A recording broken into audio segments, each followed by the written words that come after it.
পবিত্র হয়ে নতুন জামাকাপড় পরিধান করে আতর সুরমা ব্যবহার করে সকলের মাঝে খেজুর বিতরণ করি।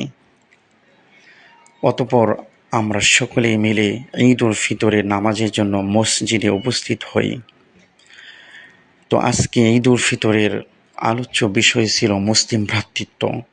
আজ যেরকমভাবে আমরা কাঁধে কাঁধ মিলিয়ে কাতারবন্দি হয়ে নামাজ আদায় করেছি, এভাবে যেন আমরা সারা জীবন কাঁধে কাঁধ মিলিয়ে কাতারবন্দি হয়ে নামাজ আদায় করতে পারি, একে অপরের সাথে সুসম্পর্ক গড়ে তুলতে পারি।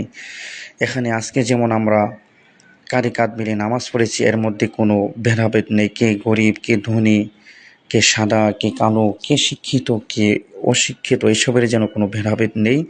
এরকমভাবে যেন আমরা সারা জীবন চলতে পারি। আজকের ন্যায় যেন আমরা কাঁধে কাঁধ মিলিয়ে নামাজ আদায় করতে পারি, কাঁধে কাঁধ মিলিয়ে চলতে পারি, মুসলিম ভ্রাতৃত্ব বজায় রাখতে পারি, এই বিষয়ের উপর সংক্ষিপ্ত আলোচনা করা হয়।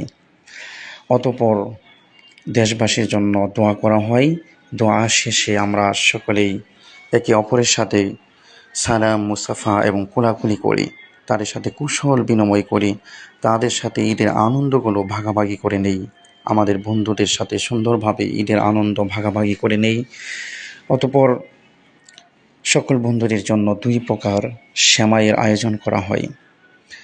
আলহামদুলিল্লাহ, তারা সুন্দরভাবে তৃপ্তি সহকারে সেমাই খেতে সক্ষম হয়েছে। এরপর আমরা সকল বন্ধুদের জন্য গরুর মাংস, পোলাও, ডিম রান্নার আয়োজন করি। যখন রান্না শেষ হয় তখন আমাদের বন্ধুদের মাঝে দস্তখানার মধ্যে তাদের খাবারের পরিবেশন করা হয়। তাদের খাবারে আজকে আইটেম ছিল গরুর মাংস, পোলাও, ডিম, সালাদ এবং অবশেষে ঠান্ডার ব্যবস্থা করা হয়। তো আমাদের মুক্তির পথের প্রতিষ্ঠাতা মনির ভাই, মুসা ভাই, তাদের জন্য সর্বদাই ভালো খাবারের ব্যবস্থা করে থাকেন। তো তারা নিজে ফ্যামিলিতে ঈদ না করে এখানে ঈদ করেছেন।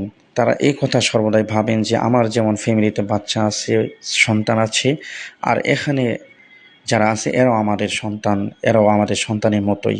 তো এই কথা ভেবে তাদেরকে ভালোবেসে তাদের সাথে ঈদ উদযাপন করেছে, তাদের সাথে ঈদের নামাজ পড়েছে, তাদের সাথে আনন্দগুলো ভাগাভাগি করে নিয়েছে।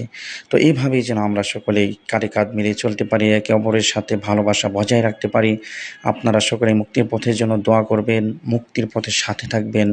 আমরা যেন ন্যায় ইনসাফের সাথে, ইখলাসের সাথে, যোগ্যতার সাথে, দক্ষতার সাথে আমাদের দায়িত্বগুলো পালন করতে পারি। আল্লাহ তাআলা আমাদেরকে সেই তৌফিক দান করুন। ওয়া আখির দাওয়ানা আলহামদুলিল্লাহি রাব্বিল আলামিন।